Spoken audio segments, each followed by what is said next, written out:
Hey guys, welcome back to the channel. This is Uphill Will, and I am Will. Today we're going to talk about the problems I've been having with brakes. That's right, brakes. I've been having trouble with brakes. Do you have trouble with any brakes? What do you think about these Magura MT7s? The levers? They're so to be desired. So I got some other things planned. Let's talk about it. How are the trails?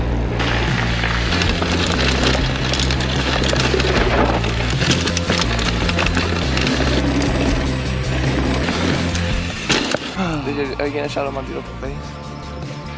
Close up.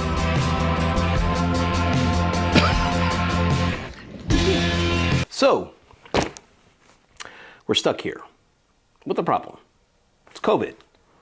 Something breaks, like these Magura MT7s I've had. Hey, you know what? I love them. But Magura, you got to do something about these levers. I know I'm not the only one that can be having trouble with these, so drop a comment below if you've had some trouble with them, or if you've had them and had no issues. This is my second lever to go bad, and what's happened is this part right here has some plastic in it, so I'm assuming that's the plastic that's breaking around the master cylinder, and Magura doesn't have replacement parts right now. This is the second time during COVID that this lever, this exact same one, has broke. And honestly, I don't even ride that hard. I just started riding mountain bikes a year ago, so I can't be that aggressive compared to I see guys have them on their downhill bikes. Like, I'm just fed up with it. I actually have different options. So I've tried lots of different options. I'm being kind of open. I have Shimano's on my dirt jumper. I had the MT7s on my trail bike. My downhill bike had SRAMs on it. So I tried different ones. But I haven't found like the right one. I would tell you what, the MT7s would be the right one for me if the lever wouldn't break. Let's just go with that. Like, I love the feel of them. The Shimano's, they're great. They seem to have a lot of stopping power. The SRAMs, I have tried now the guides, which I know the guides are probably not exactly what you need for a downhill bike, so I'm not sure why they put the guides on a downhill bike, but that's just me. I don't really have enough experience to be able to tell you why. I did upgrade and put the code R's on there. That did make a difference. The stopping power was completely different once I put those on there. However, my daggone hands were killing me after going to Snowshoe last weekend. Like, I just couldn't take it anymore. So while I was at Snowshoe, I hopped on and I ordered something. And that's what's in this box right here. And you're going to unbox it with me. So this is a review video on the Magura MT7s. People always ask me, what do you think about the Maguras? I get that question a lot, actually. And my answer has always been, that's a love-hate relationship. Because now 2 times during COVID, my bike has been down for a period of time based upon the brake lever breaking. I didn't have an extra one the first time, so they did warranty it. So that's that. I'll just throw that out there. They did warranty the lever the first time. Apparently this time it's not going to be warranted because they don't have the parts. I'm not really sure. And I'm just fed up with it because I don't want it to break. Again, I don't even ride that hard. So if it's just going to break by me dropping my bike on the trail, then no way would I put them on my downhill bike. So I do have a plan. My plan is to switch out the levers from the MT7, keep the pods, and put the Shimano Saint levers on. However, again, because COVID, they're not in stock anywhere. There's some places that have the front one, and I found a used rear one the other day, but not a big deal. Because here's why. I ended up putting those guides on my trail bike, and that's helped me tremendously. I am not using my brakes as much as I was when I have the MT7s because I'm learning now that I don't really need to use my brakes that much on the trail bike. And hopefully I'll get to that point on the downhill bike. But to solve my problem with my hand starting, and I know I'm going to need my brakes on the downhill bike, and I want to stop on it, or at least want to have the option of stopping. And so that's what's in this box.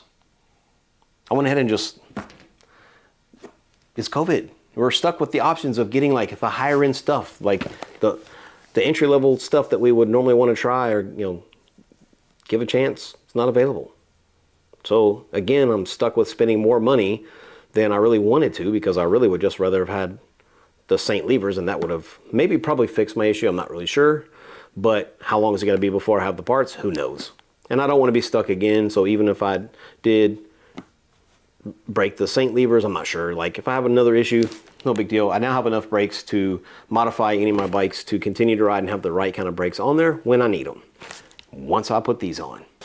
So let's open this. Let's do this together. This box has never been opened. I just got this in today, actually. I have not seen these yet. I know what I ordered, but I've never seen them in person. And ta-da! I got the TRP Evo, the DHR Evos. They offer these things in 2 different options. Ooh. And I got the gold option. That's right, the gold. I'm riding the Trek Session 8, which has silver on it, but it also has a gold sticker on it. And sometimes the silver looks gold to me, so I opted to go with the gold TRPs. Look at that. Beautiful. Actually, I'll tell you what. Let me bring that a little closer to you. Look at it. Ooh, those are pretty. I am actually glad that I made this choice. Let's pop this off. Oh, yeah, that's going to look awesome on there. Just wanted to go with something a little bit different, and I'll tell you, the main reason why isn't just because my buddy has these and he has them in the silver. It's because I ride a Trek Session 8 that looks just like the rental bikes at Snowshoe, which is where I go most of the time. And I figured this would be one way that I would stand out a little bit different than the rental bikes, which, hey, sometimes I don't mind, because when I'm messing up, my theory is most people think that I just rent the bike and I don't know how to ride anyway, so it's all good. But I think it's pretty funny when the guys that work there see my bike, because I can tell I have a few different things that are different than what they put on theirs. This will definitely stand out. One of my decisions on this was, one, the gold. That was a big decision. But the other thing was the rotors are thicker than a traditional rotor. Traditional rotors are, I think they're 1.8 millimeters. I've got Maguras that are, I think they're 2.0. The TRPs are 2.3. It was hard finding these. I searched everywhere to get all this stuff, and then what's crazy is once I got back on the Monday, TRP had them in stock. So yeah, hey, don't forget to smash that like button. Drop some comments below about what issues that you have with brakes. What do you love? Why do you love them? What is good for you? I don't have any complaints about the Shimanos that I have on my dirt jumper, but again, they're on my dirt jumper. They feel great. It's good modulation. The SRAM brakes, good stopping on the codes, but very fatiguing on my hands. The guides on my trail bike, great. Actually, like, it's keeping, even though they don't feel, the lever doesn't feel the way I would like it to, like this feels nice and smooth. I am working on staying off my brakes because, again, I am new at riding and I am trying to catch up with you guys that are faster, and me always constantly hitting my brakes is not helping me progress. So I am working on staying off my brakes and learning how to corner, how to jump, how to just get faster. So that's it. Today's video is all about these brakes. Hey, if this is your first time watching, thanks for staying till the end. And if you stay till the end of my other videos, there's something I say at the end of every video, and I mean this. Pedal on, people. Pedal on.